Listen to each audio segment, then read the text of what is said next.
John David Jackson, trainer of Sergey Kovalev, considered switching sides, the Ward side. Stay tuned.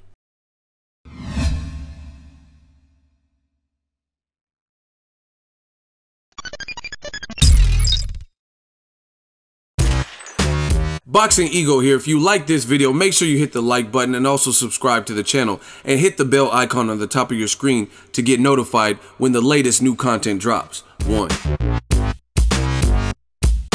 What up, Fight World? It's your boy Ego and I'm back with some more boxing. Make sure you smash the like button, also subscribe to the channel. Now, Seconds Out, their YouTube, shout out to them. Link is in the description. They conducted an interview with Sergey Kovalev and they have interviews with John David Jackson, the trainer of Sergey Kovalev. Now, I was actually gonna go to this media day in Oxnard, but it's a 7-hour drive, and I just didn't end up making it. You know what I mean? I was gonna go with somebody, and then they ended up not being available, so I didn't end up going to this media day. However, in this interview, John David Jackson speaks to the rumors that have been circulating that he was contemplating switching sides to the Ward side, and you guys can take a listen to it. He was like, yeah, Ward's team, they're trying to get in Sergey's head and they try to throw me on the bus and there was an offer made. And bottom line for me, like, I'm not gonna pair, like, I'm just giving you guys the cliff notes of what he said. You guys can listen to the interview, but to me, this is my opinion now, he did not sound very confident in what he was saying. Like, it sounds like this was actually, before when I heard this, I was like, I don't know, that just sounds like maybe some mental warfare, some mind games. But after hearing it, he confirms that the conversations took place. He denies that he initiated the conversation. He says they reached out to him. However, either way, that's still kind of what a conceit to say, looking shaky, baby. And this actually grew some legs. Like I said, when they first were talking about this, I thought it was just like mental warfare, right? And, you know what I mean, Virgil Hunter said that Kovalev, he drinks vodka and this and that. Like, he had some inside information. So I'm like, oh, okay. You know what I mean? And then I was at the Oakland press tour stop for this fight, Ward Kovalev 2. And Virgil Hunter said the thing about the vodka. And he's like, where's John David Jackson? And I was wondering why he said that. And then I peeped it and I was like, man, John David Jackson wasn't in New York.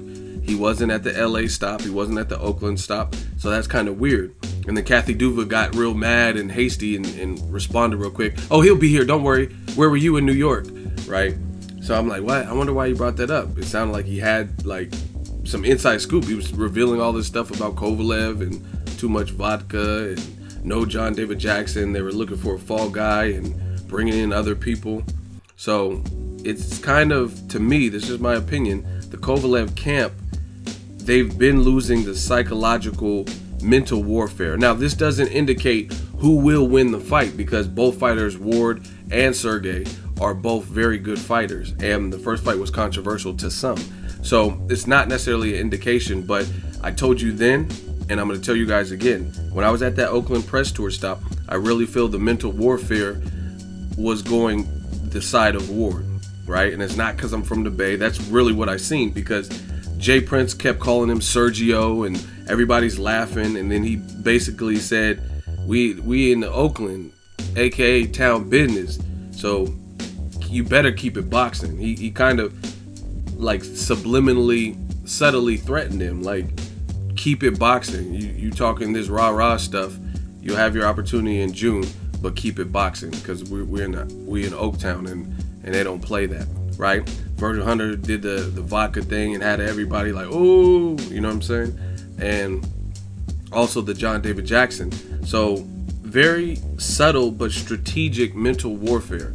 And again, some of you guys who are not objective, you're not going to see this. You'll be like, oh, BS and Ward lost, ego and all this stuff. And it's because the fighter that maybe you want to win or whatever, they're losing the first battle, you know what I mean, round one, before they actually have their round one. And that's just my honest opinion. I think the Kovalev side is losing the mental warfare because Ward's team, they've been on lockdown. Like, they're just, Andres Fanfara's getting ready for his rematch with Adonis Stevenson. Ward's training for his rematch with Kovalev. and it's just been on lockdown. I haven't really heard it, and I'm not one to bust people out or whatever, but I literally have not heard any type of drama, and I'm in this area, you know what I mean? But I haven't heard any type of turmoil or people at odds or any kind of issues within the Andre Ward camp. I literally have not heard of anything. Yet you look at the Kovalev side, then there's this this bug that really was never addressed or denied about Kovalev partying maybe or drinking vodka or whatever Virgil was saying. Then you had the Prince was calling him Sergio, and to me the Kovalev stuff, some of it's funny. I wasn't really the pray to your God. I thought that was all overkill. But he posted some other stuff that was funny. He posted Ward wearing a Krusher hat. Things like that were funny.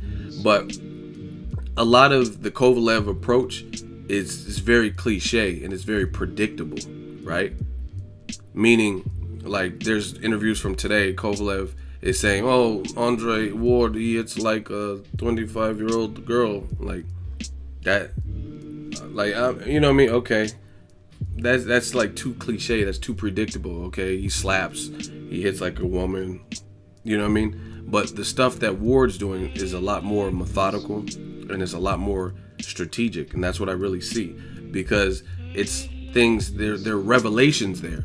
I don't know anything about Kovalev's personal life or the vodka. I never heard of him excess drinking vodka or anything like that, so that was news to me.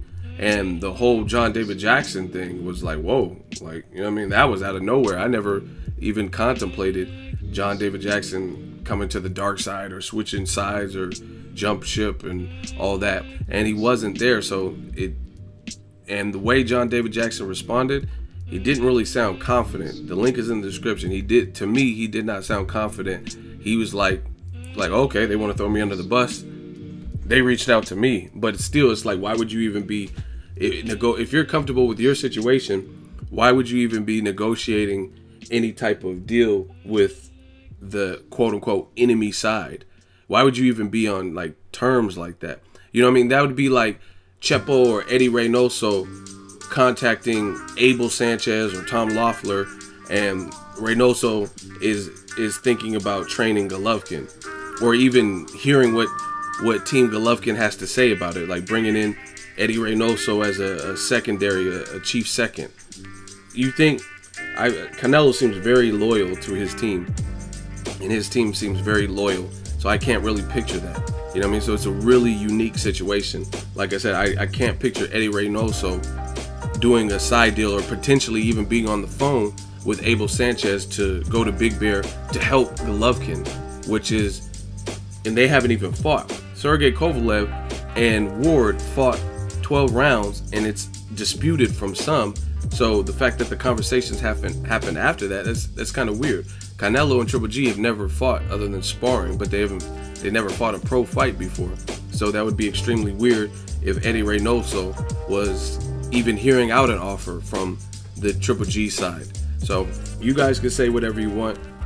Tell the truth. And to me, it looks a little bit shaky, but that doesn't indicate what happens in the fight. We're gonna see, and it's only a few weeks out. Let me know what you guys think of John David Jackson.